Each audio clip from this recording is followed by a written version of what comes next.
Welcome to the inaugural AGI Public Policy Webinar. I'm Heiwai Tang, the Associate Director of the AGI Global Institute at Hong Kong University. The AGI Public Policy Webinar Series is a new webinar series organized by the AGI Global Institute.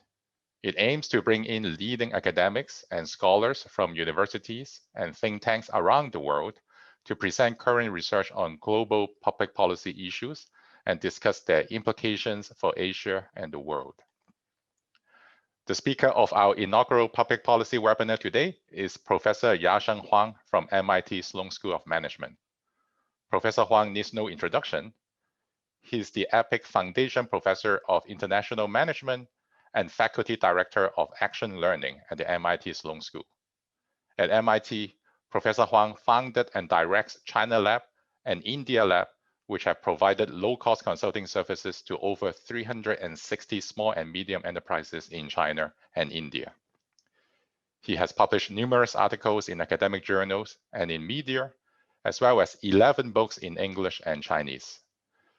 The two books that I like the most, which I think everyone should read in order to understand Chinese economy, is Selling China and Capitalism with Chinese Characteristics. I myself learned a lot from them. I urge all of you to go to Amazon to buy them right now. Professor Huang was named by the National Asia Research Program as one of the most outstanding scholars in the United States, conducting research on issues of policy importance to the US. In the next hour, Professor Huang will first present some findings of his new book project about the 4 key factors that shaped China's development from 700 BC to the end of the Qing Dynasty in 1911. He will then talk about the implications of those historical lessons for China's re-emergence as a science and technology powerhouse today. Without further ado, Professor Huang, please.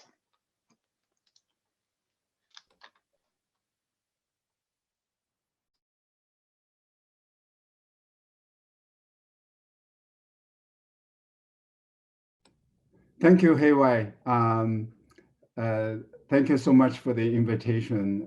This is a great honor for me to give the AGI inaugural lecture on public policy. I have many friends in Hong Kong. The director of AGI, Zhu, is a very good friend of mine. We have known each other for many years. Heiwai and I have also known each other for many years. And it is an incredible institution that Hong Kong University has created in the AGI. And I was talking to a colleague of mine just the other day, telling him I wish we had something like that at MIT. Let me turn to my topic, and let me go and share my screen.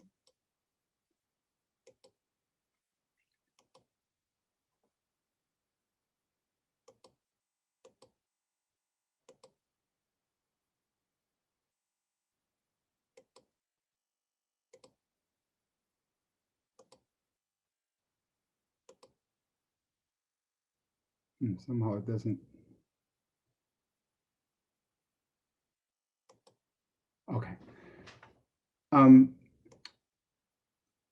So as Heiwai mentioned, this is a current book project I'm working on.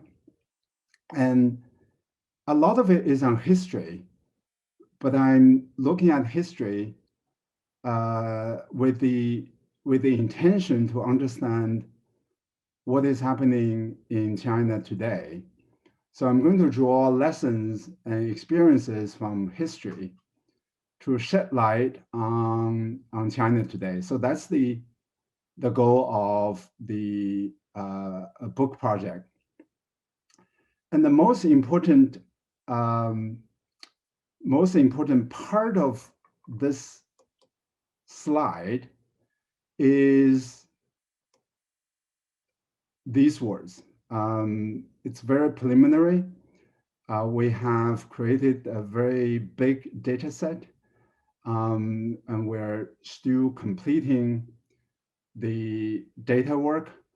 But so far, the work has allowed us to draw some preliminary conclusions and findings So I very much look forward to sharing the findings with you and also listening to your comments and criticisms.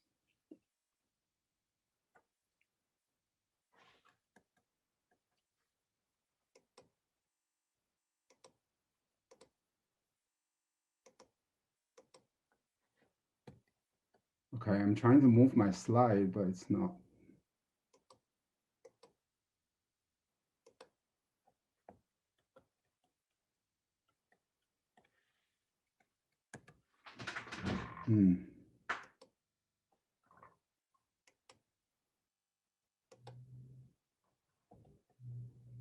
Okay, so my idea of this book project is I want to write a book for general public, and but it is important to point out it is based on ongoing academic work. One paper that I'm writing with Claire Yang is forthcoming from Journal of Politics. It is on the civil service examination system. And this book is going to draw very heavily on the research, not just by myself and Claire, but also by a lot of other scholars on civil service examination system. We have another paper with Claire on the great political divergence. The idea is that Europe and China took different political paths, and we try to model the divergence of the political path between Europe and China. And I'm also working with a group of Chinese academics on the rise and the fall of technology in historical China, partially drawing on the data set on Chinese inventions, but partially drawing on other sources of information. We already finished the book in Chinese, more or less finished the book in Chinese, but now we have decided to rewrite the book in English. And writing in English requires additional work. I'm also working with Mason on exam cognition, how Chinese leaders and Chinese people view the world through the perspective of taking an exam. So that's another ongoing project. And then I'm working with Claire and Pratik Raj on a paper about the historical emergence of market in China, Europe, and India. So my book draws on this body of work that we are doing, as well as the work by other scholars. In terms of the data set, in the past 4 years, almost 5 years now, we have been working with researchers at Tsinghua University to create a data set on Chinese inventions. We also have a political data set on Chinese emperors and court officials. So let me talk about the basic idea of this book. The basic idea is this idea that there's a East package, right? EAST.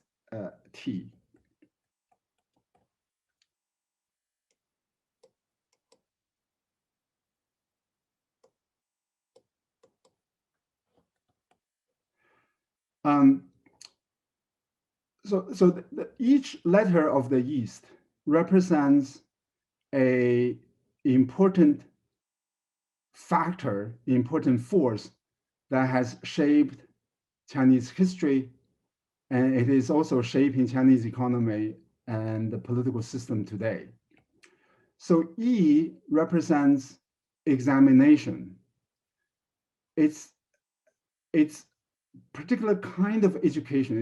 It's exam-based education. And there I draw a distinction between sort of Western liberal arts education and the exam-based education.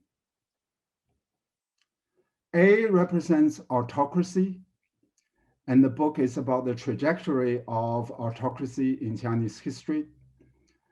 What I try to show in this book is that China didn't start with the kind of autocracy that it ended up with during the Ming and during the Qing dynasties.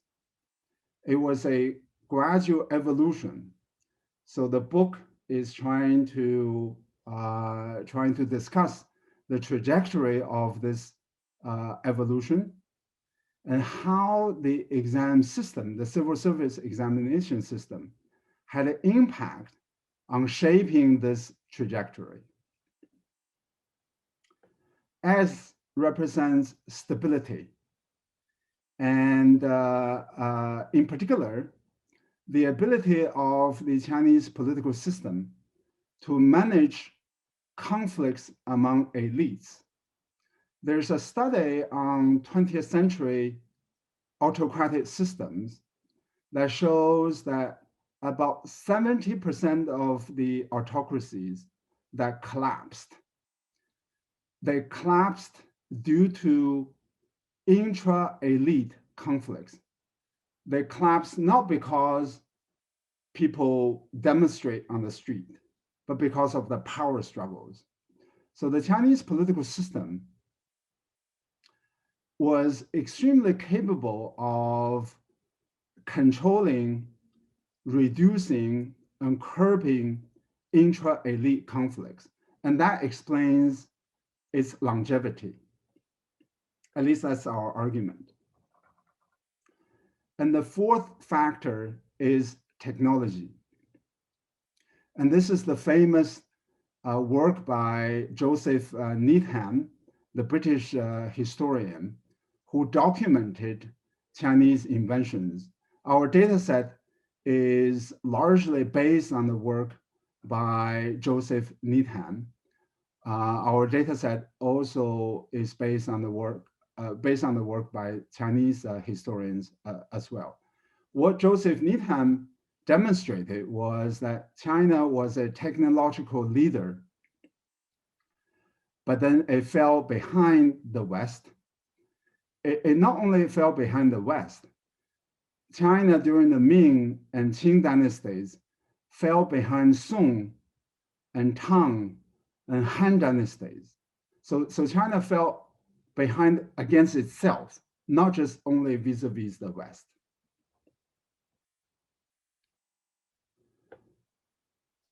So part of the book is about these four factors.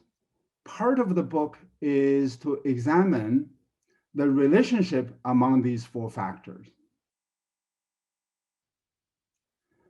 What I'm going to do today is to introduce the argument at a very high level. I only have 45 minutes, so I'm not able to go into great details.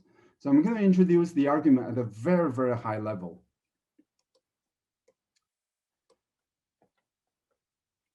And then I'm going to show some broad statistical aggregates and historical narratives on politics and technology during history. I'm going to focus on history during much of the presentation. But toward the end, I'm going to draw implications for contemporary China today. So let me summarize the argument very, very quickly at a very, very high level. So the pivotal element in this East package or East formulation is the E component of that four-letter formulation, examination. Examination here refers specifically to civil service examination, 科举, established in 605 by the Sui dynasty. So here are the ideas about the Keju system. What the Keju system did was that it basically destroyed the marketplace of ideas that China had until then and paved the way for the rise of a powerful ruling ideology, for one ruling ideology. Right? Before Keju, there were multiple ideas. After Keju, there was only one idea left. Keju system also enabled the state to monopolize talents, to screen for human capital, to screen for political aptitude, loyalty, basically. So it is able to get the talented people into the bureaucracy. It is also able to get the most loyal people into the bureaucracy.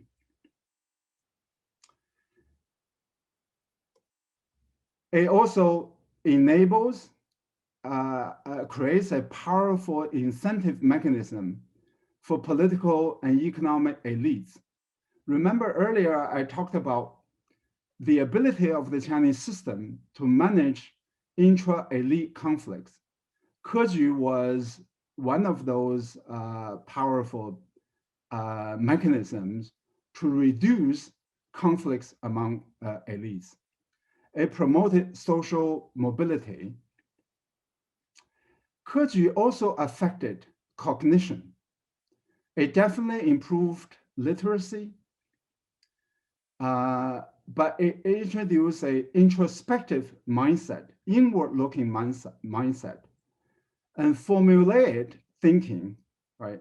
The famous Bagu, eight-legged essay, and it institutionalized what we call cognitive absolutism, which is that you always defer to the authority.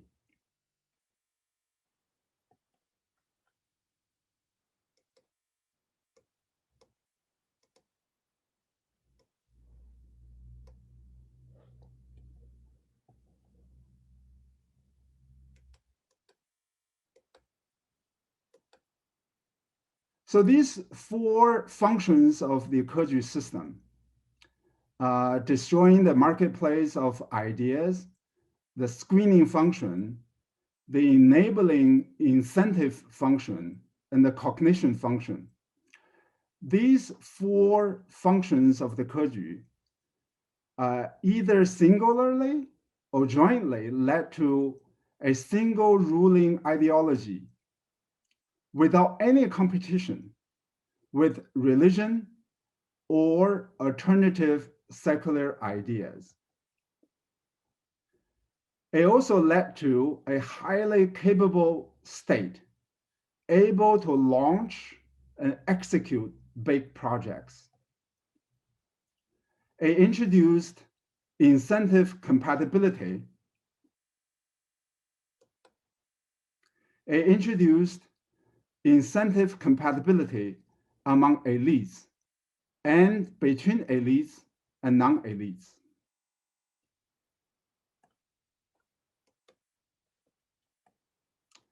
It reduced intra-elite conflicts, created political stability. So the cumulative outcome of all of this development is what I call an extreme autocracy after the Sui dynasty that enjoyed long-term stability.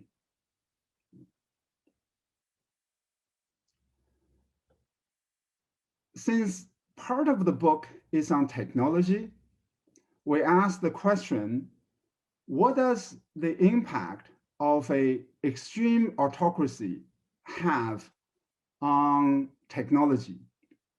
There are positive effects. Could you raise the literacy and raise the capability of the state? It created a big state, a capable state. That state is able to organize big projects and scale technology applications, right? In the modern times, think about the high speed railway system. In the ancient times, think about the 7 voyages commanded by Zheng He during the Ming Dynasty. But mostly it is negative. It destroys the marketplace for ideas, right? Innovation requires freedom, requires cognitive freedom, action freedom, but the Keju system destroyed the marketplace of ideas. The state's monopoly to scale technology, on the one hand, is good because you can scale the technology. On the other hand, it introduces political shocks. Also, it completely subjects scaling of technology to the utility functions of the rulers. So at one point, the rulers may want technology. At another point, they don't want technology at all. Then no scaling occurs. So that's why in Chinese history, you see this up and down of technological development. Some rulers like technology, other rulers don't like technology. When the rulers don't like technology, there's no private sector to continue with technological development. So the result of that is to reduce the sustainability of technological applications, right? Also, it is not very good for scientific thinking because the Keju system institutionalizes formulaic thinking, categorical thinking, which is fundamentally incompatible with scientific rationale. The challenge, however, is how do you demonstrate these ideas? So much of the book is about developing, working out, and expanding on these ideas. In terms of the empirical strategy, so the empirical strategy is very, very simple and primitive, and it is correlational rather than robustly causal. It is basically about identifying matches in timing on a historical scale in terms of patterns of political and invention data and the timing of the Keju system. So basically it is before, what are the patterns before the Keju system and what are the patterns after the Keju system? So this is the timeline of the Keju system. The period we are looking at is this period, basically from the beginning of the 7th century to the almost the end of the 13th century. This is the transition period when China transitioned from a regular autocracy to an extreme autocracy. So the empirical strategy is to ask, before 7th century, what were the technological patterns? What were the political patterns? And then after the 13th century, what were the technological patterns? What were the political patterns, right? So that's the basic empirical strategy. Let me talk a little bit about the politics. What we see during this period of transition, roughly 7th century, 8th century, 9th century, was a massive ideological convergence toward Confucianism. What we also saw during this period was a sharp reduction of political instability. We also saw a rise of stability among elites. For example, coup d'etat that was very frequent before 7th century became infrequent after the 11th and 12th centuries. The emperors began to rule for a longer period of time after the 11th century, 12th century, as compared with the time before 7th century. Senior bureaucrats began to serve for a longer period of time after the 11th, 12th century, as compared with the period before the 7th century. So let me show you some data, and this is by a Chinese historian. And this is a complicated graph, but let me just point to the most important part of the graph. And it is these numbers, 36%, 41%, 46%, 39%. And this is the Tang Dynasty. This is the Tang Dynasty. What this graph shows is that until the Tang Dynasty, or let me actually be more precise, until Song Dynasty,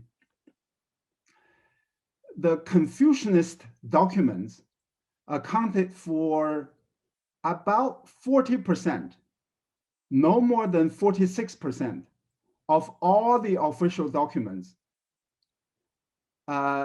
before the Song Dynasty. What happened during the Song Dynasty?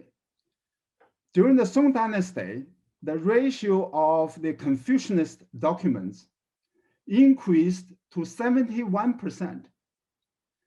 And that ratio was 82% during the Ming Dynasty, 76% during the Qing Dynasty. Right? So what is very interesting here is that many historians believed that the dominance of Confucianism started during the Han Dynasty. It's definitely true that the Confucianist ideology was made the dominant ideology by the Han emperors. But if you look at the data actually show that dominance didn't occur until the Song Dynasty, right? When the Confucianist documents accounted for 71% of all the official documents. So that was, during the Han Dynasty, it was more of a rhetorical dominance, whereas during the Song Dynasty, it was a more real dominance. We also saw during this period after the 7th century, a sharp reduction of coup d'etat, right? This sharp reduction of coup d'etat.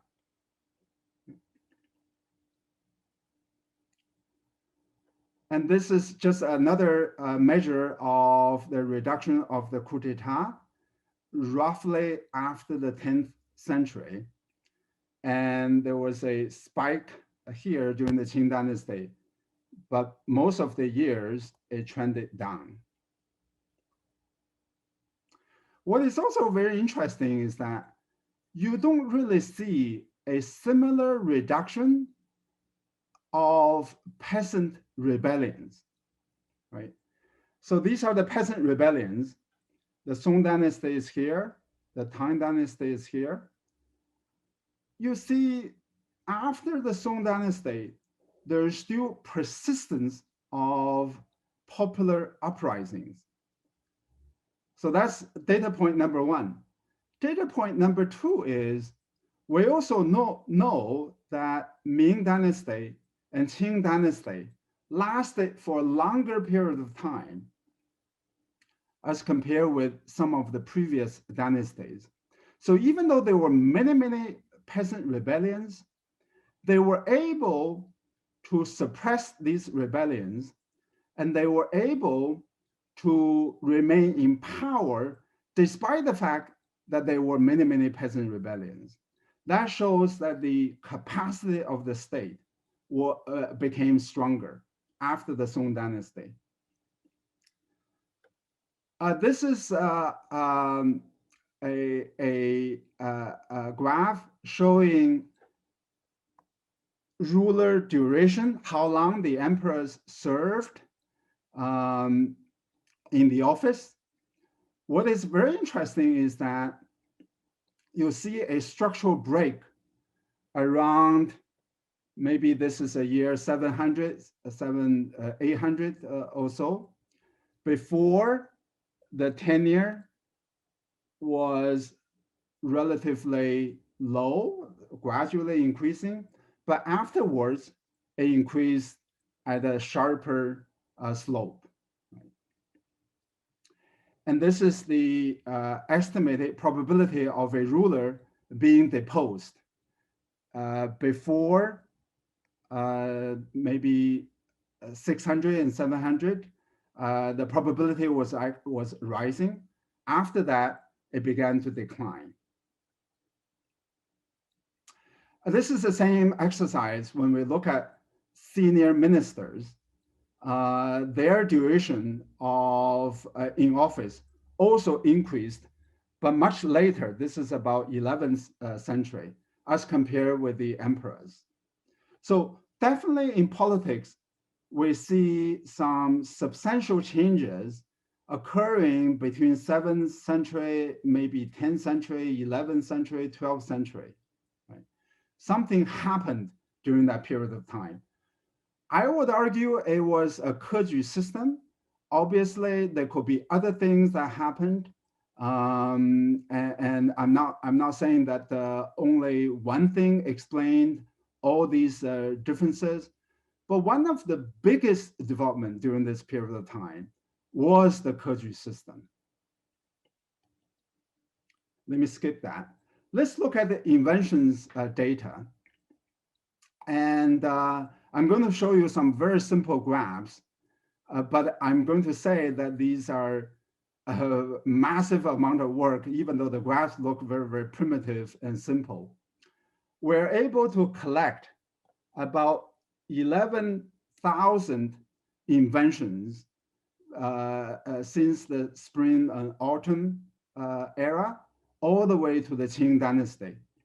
It took us 4 years to build the data set, and there were 44 researchers involved in this project in collaboration with Tsinghua University.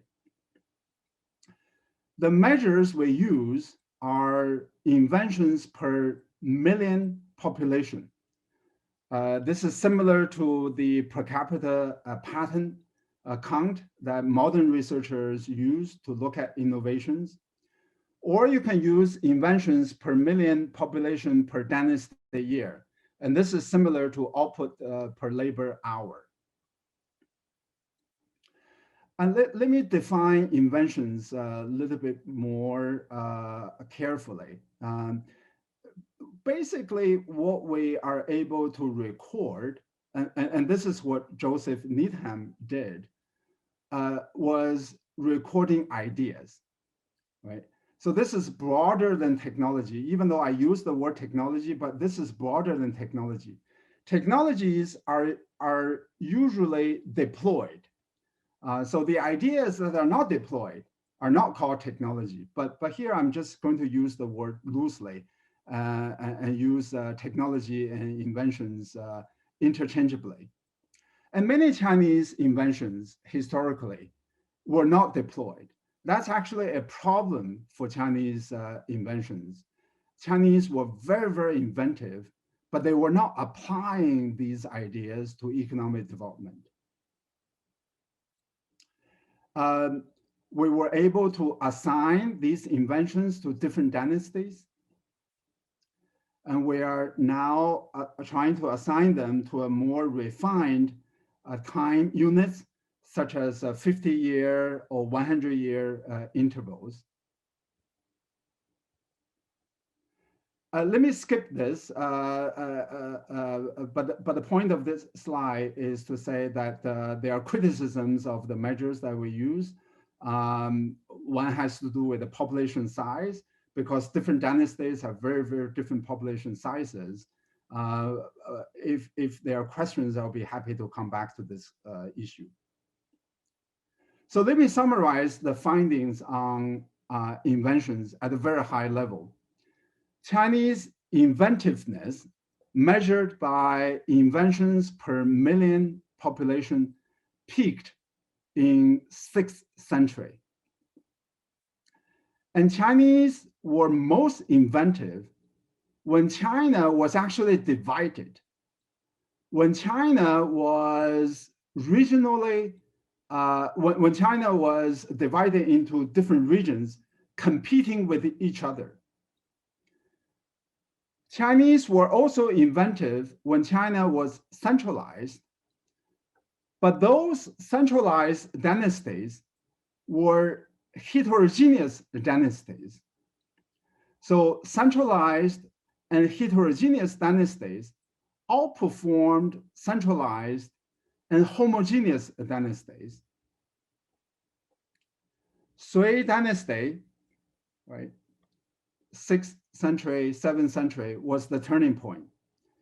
The Chinese inventions were rising before Sui, but then after Sui, it declined, but it went in cycles. So there was a boom and bust cycle afterwards. So before it was kind of mostly rising. After that, it was going in cycles. And then after the Song Dynasty, the Chinese inventions rate declined sharply. So this is the picture, this is the graph. There are 3 bars, and they tell you the same story. The reason why there are 3 bars is that I use 3 different estimations of population, right? So this is Sui Dynasty. So essentially, this is the turning point, right? Roughly speaking, and this is the spring and autumn period. Roughly speaking, before Sui Dynasty, the Chinese inventions were rising. This is the Qing Dynasty. Chinese inventiveness took a big hit during the Qing Dynasty. After the Sui Dynasty, right, this is the Tang Dynasty, this is the Song Dynasty. It went by a boom and bust pattern. And by and large, it was trending backward, right? So this is the turning point. And what happened during the Sui Dynasty? It was the introduction of the civil service examination system. You know, some people may say that maybe the population density explained the pattern because Qing Dynasty was territorially very large. Yuan Dynasty was territorially very large. And when you have lower population densities, inventions are coming down. That's actually not supported by data, right? So in this scatter plot, the size of the bubble represents the population density. The most dense dynasty is Song Dynasty, right?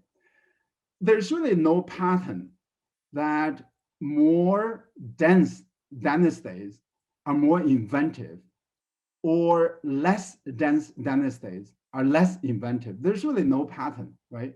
Qing Dynasty is about the same in terms of population density, but warring states are much more inventive than Qing Dynasty, right? So population density doesn't explain the pattern. What about empire, the size of the empire? Let me skip some of these. Both theoretically as well as empirically, large empires are not very good for inventions. And this is a paper by Singh. It's a very good paper. He doesn't talk about inventions. He talks about the difficulties of a large empire to maintain itself because the tax collection costs are rising. because when you have a big empire, the incentives get systematically wrong, right? We actually see evidence that large empires are bad for inventions. If you look at the Chinese dynasties, again, this is a bubble chart.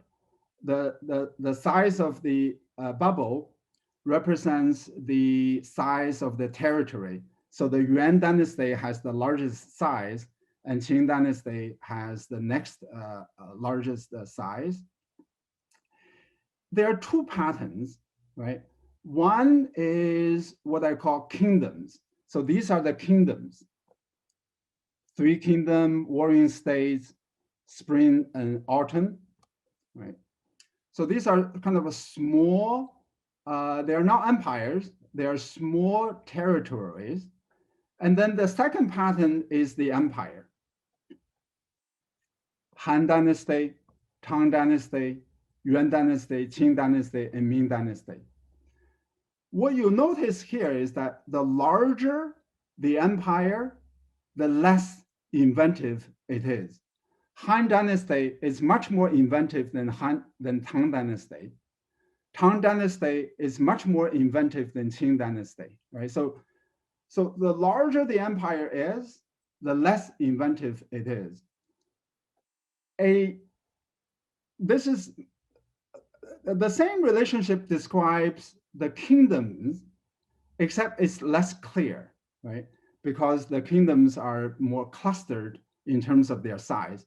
But you also see a mildly negative relationship between the size of the kingdom and how inventive the kingdoms are.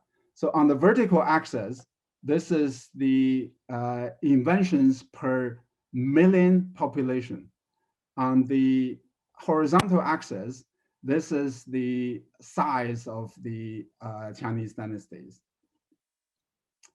And then there are other four patterns. One pattern is that these are decentralized, regional, competing kingdoms in Chinese history.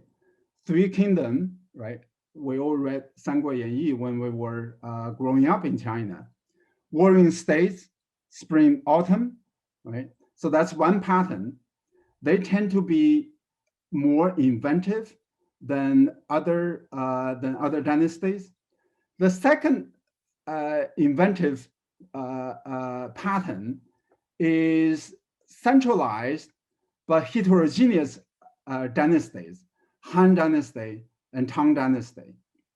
The third, and these are the least inventive dynasties, are unified but centralized and homogeneous dynasties, right? The Yuan Dynasty, the Qing Dynasty, the Ming Dynasty. There's a fourth pattern, which I cannot really explain. The Song Dynasty here and the Five Dynasty era. I have some hypotheses, but it's not readily explainable by the framework that I'm laying out here. So let me just summarize the highlights of the findings. Chinese inventiveness began a secular decline just as its political system became more stable. Remember the political graphs that I showed you before? The tenure of the emperor increased, the tenure of senior ministers increased, the political conflicts decreased, but then inventions also decreased. The turning point, both in politics and technology, seems to be coinciding with the Keju system during the transition of Sui Dynasty, Tang Dynasty, and Song Dynasty. What is also very interesting is that there was a decoupling between technology and social development. Let's look at this graph by Ian Morris. The red line represents the social development of the West. The blue line represents the social development of the East, mostly China. What you see here is that beginning in the 7th century, 600 CE, China began to overtake the West in terms of social development. Much of it because the West itself declined, right? So this is interesting, right? During this period of time, the Chinese inventions were actually rising. But during this period of time, if we believe in our data, the Chinese inventions were actually declining. But economics will tell you otherwise, right? The economic development actually picked up after the 7th century. And actually, China overtook the West. So this shows to me a decoupling between technology and economic development, right? Many economic historians believe that the Song Dynasty had a vibrant commercial class, had trade, long-distance trade, and things like that. So it was driven by Adam Smith's division of labor kind of a growth rather than by technology, which is like entrepreneurship and innovations, which sometimes we call Schumpeterian growth. Whereas during this period of time, China had technology, but the technology was not applied to commercial development. So the living standard didn't improve as a result of the technology. So I go back to a book written by a historian, Lauren Graham. It's called Lonely Ideas. The book documents many, many inventions by Russia, but Russian economy lagged behind because Russia was not able to apply these ideas. I think Asian China had a lot of lonely ideas. The biggest lonely idea was the voyages by Zheng He. And I think everybody knows what happened. 7 big voyages, and then it was canceled. It left no meaningful technology, no meaningful economic impact from these gigantic voyages commanded by Zheng He. Let me go to the last part of my presentation to talk about the implications and lessons for today. The question here is, are we also seeing a lonely idea again in China today? If you look at Chinese GDP data, what is very interesting is that the contributions by technology, contributions by total factor productivity are actually declining when Chinese technology, AI, material science, when Chinese technology is actually increasing. So this is kind of interesting. On the one hand, Chinese are producing technology. On the other hand, the contributions by productivity to GDP are actually declining, right? I did a project on AI in China. And what is very interesting is that China has very advanced AI, but mostly in facial recognition. Whereas in Chinese manufacturing, especially in small and medium enterprises, you don't see any evidence of AI. And I would argue that in manufacturing in those areas, the commercial upside of AI is actually enormous. And I'm not sure how much commercial upside you can get by developing just facial recognition. A lot of it is driven by politics rather than by commerce. As indicated by the fact that many of the facial recognition companies have a large share of their revenues by government contracts. Right, so this is showing the decline of TFB.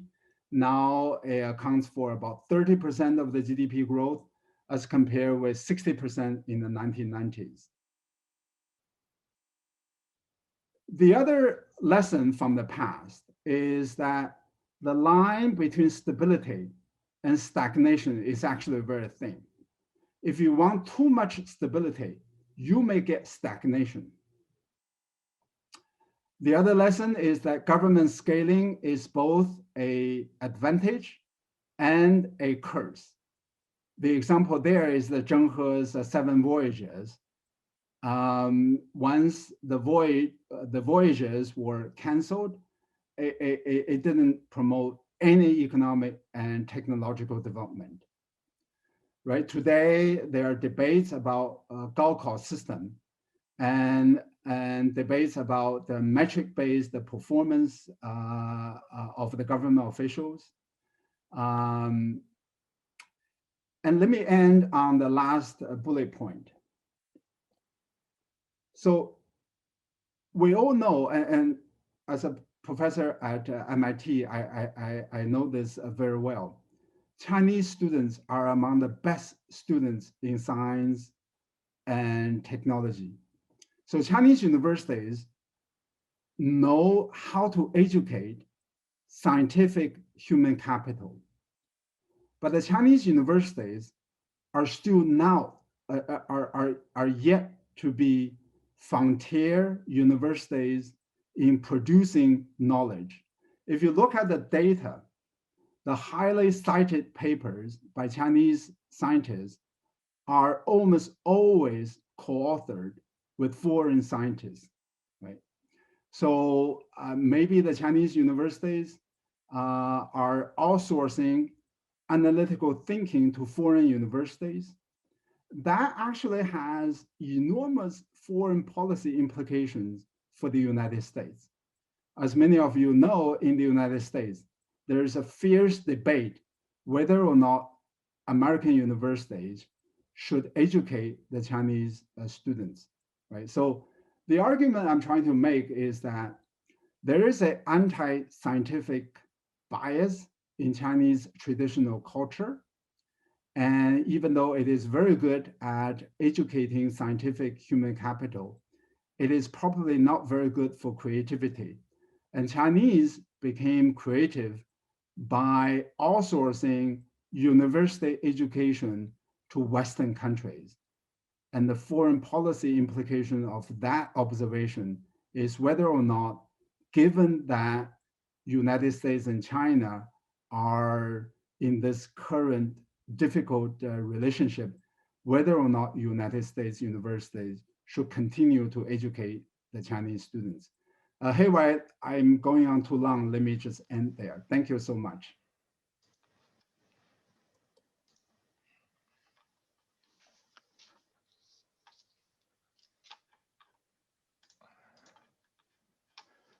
Thank you, Yasheng, for a very inspiring lecture. I really learned a lot today. I am sure our participants also got a lot of new information about historical China and had a very inspired mind leaving the Zoom meeting today. So there are 26 questions asked in the Q&A room. I went through most of them, and I think I can sort of synthesize some of them into a couple of questions for the remaining 10 minutes. Let's try to have an open discussion at this point. So the first question is, a couple of the participants try to draw a connection between your thesis and the one by Acemoglu and Robinson, including the previous book, Why Nations Fell, and the current one, The Narrow Corridor. So I also thought that, when you talk about the balance between the states and the decentralized economy, there could be sort of, a trade-off, as you mentioned in your talk. Could you elaborate a little bit about, on the one hand, too much stability may not be good in innovation. This is sort of the main lesson I got from the stability part or the autocracy part. But on the other hand, if there's too much political instability, it's also bad for investment and bad for people to work hard for some future outcomes.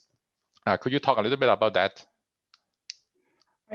I think my book is closer to the narrow corridor than to the why nations fail. I mean, China clearly did not fail, right? So you cannot possibly argue that it has failed if it is able to maintain a political system for such a long period of time.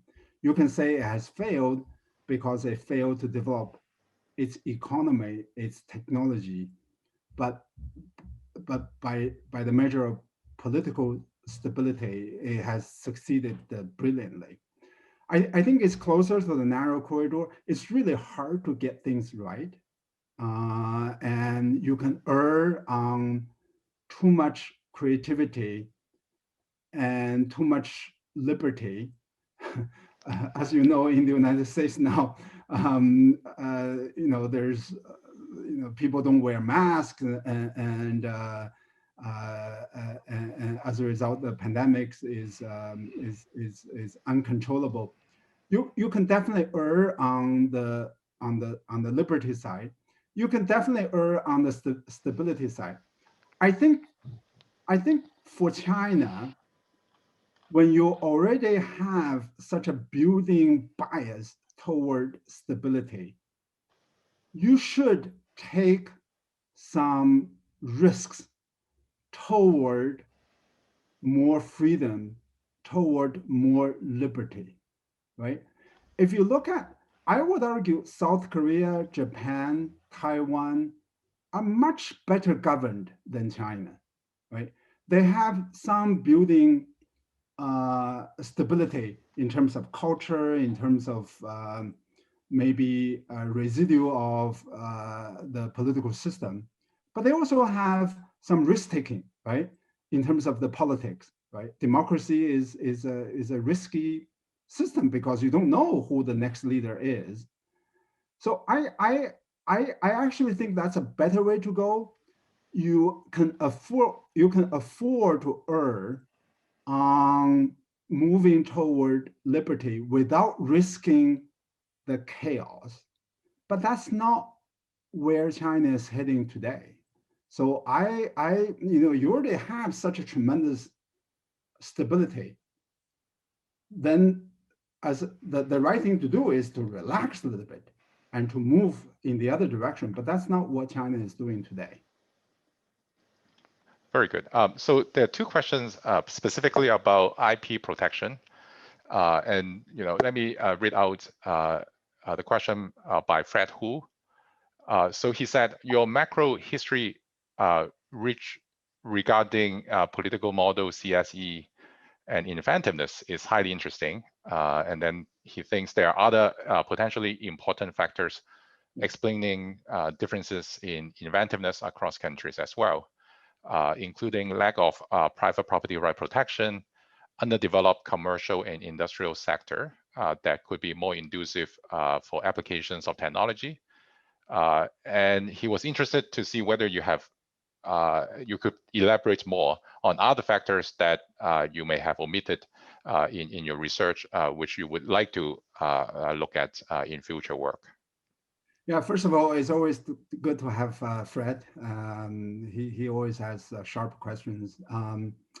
I think on the IP, on the protection of property rights, China didn't have IP and protection of property rights during the Han Dynasty, and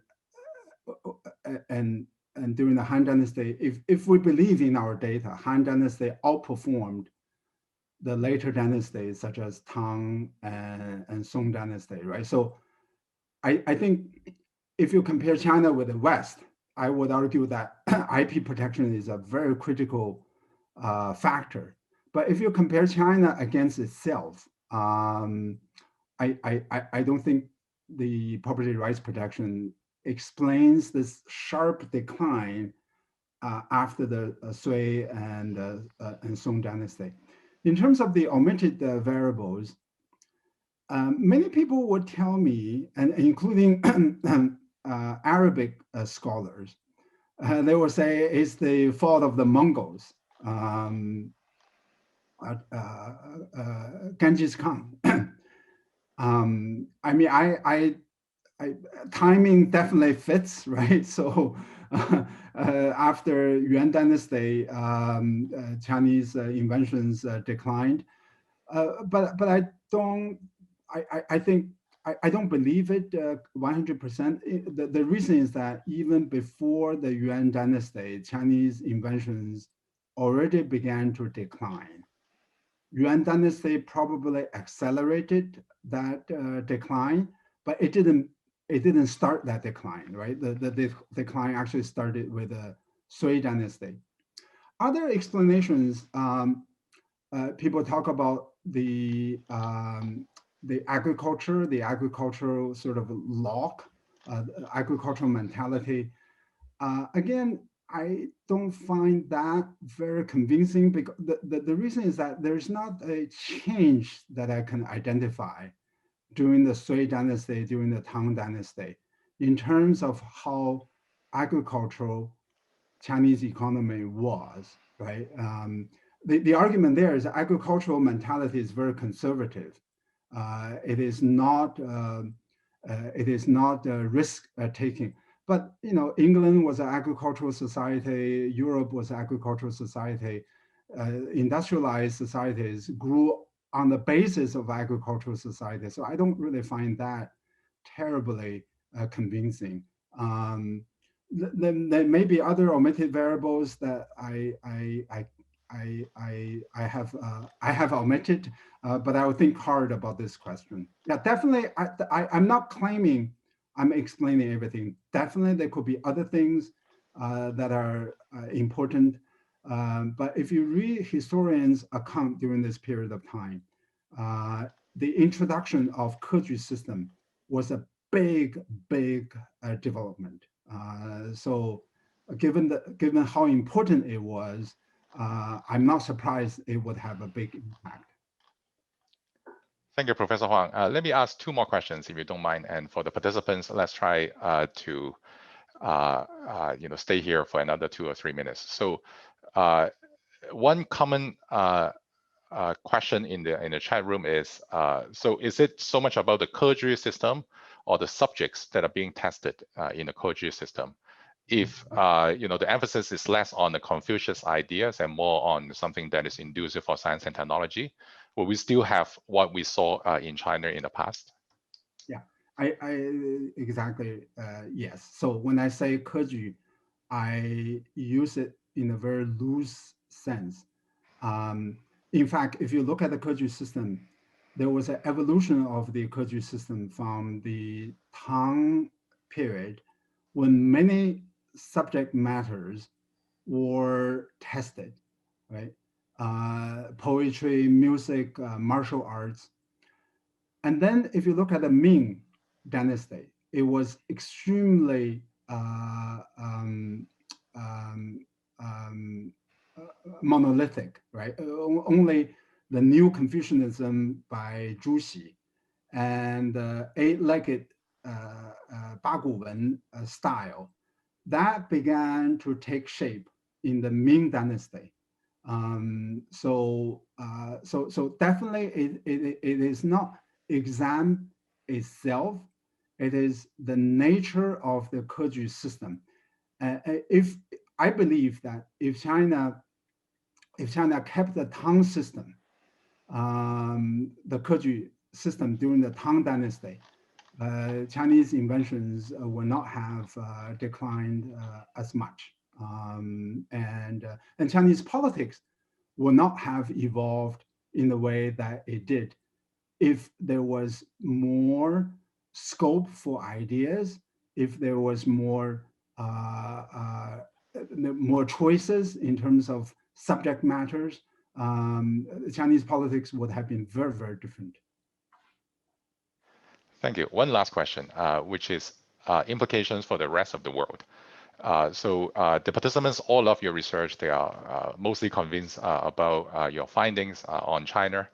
But could the same set of explanations be applied to understand other Asian countries, for example, Korea, or some of the ancient empires like Egypt? Could you say a little bit about sort of the external validity, like whether this were also observed the set of phenomena that you observe in China were also observed in some of the declining empires in the past? Well, I think I can talk a little bit more about Europe. On Korea, by the way, my co-author Claire has shown that after Korea introduced the Keju system, the politics there also became more stable. I think she was also able to show the same thing happened in Vietnam. It didn't quite happen in Japan because in Japan, the duration was very short, so it didn't really last very, very long. But I think on Europe, one explanation, I think, for why China was able to lead Europe in technology for so long was because of the state, right? And China had a big bureaucracy. Think about in ancient times, if you're not a bureaucrat, then you're a peasant. You spend hours and hours growing rice, growing tomato, growing potato. A large bureaucracy is able to have a large proportion of the population being divorced from manual labor. Then you can think about inventions, you can think about poetry, you can think about that. In Europe, they also had a leisure class, but the leisure class was much more smaller. That's because it was private supported. It was supported by aristocratic families, right? If you read the biography of Da Vinci, he basically was supported by a noble family, by rich family. The scale of that cannot compare with the Chinese imperial state when you had so many bureaucrats who didn't have to grow the rice, grow the potato, grow the tomato. So then they can devote their time to poetry and to inventions. I use that to explain why China was able to lead Europe for so long. But the downside of that is that as a bureaucrat, you invented something, there's no commercial application of it, right? Whereas in Europe, you invented something, there was an immediate commercial application of it. So in Europe, that's why Europe was able to launch Industrial Revolution, was able to launch commercial activities on the basis of technology in a way that China was not able to, right? So I use that framework in my book to explain the difference between Europe and China. Very nice. Thank you so much, Professor Huang, for such a wonderful presentation and insightful discussion with us. There's still 30-something questions in the chat room that I could not manage to direct all of them to you, given the limitation of time. But if you don't mind, I will send you the questions. Take your time to either use them as comments or think about how you would like to address them. I become much wiser after listening to you for just an hour, and I'm sure many participants will leave the room very happy and very inspired. So thank you so much for giving the inaugural public policy webinar. This is a very good kickoff of a series of every month of webinar touching on issues related to Asia and beyond. Please follow us on social media, including LinkedIn, Facebook, and YouTube. We'll constantly have events, including this one and many others. But also we all have Asia Global Online. That is a weekly publication on global and Asian economic and policy issues. Thank you again, Professor Huang. I wish all of you a good day. Thank you, Heiwai. Thank you. Thank you. Thank you very much.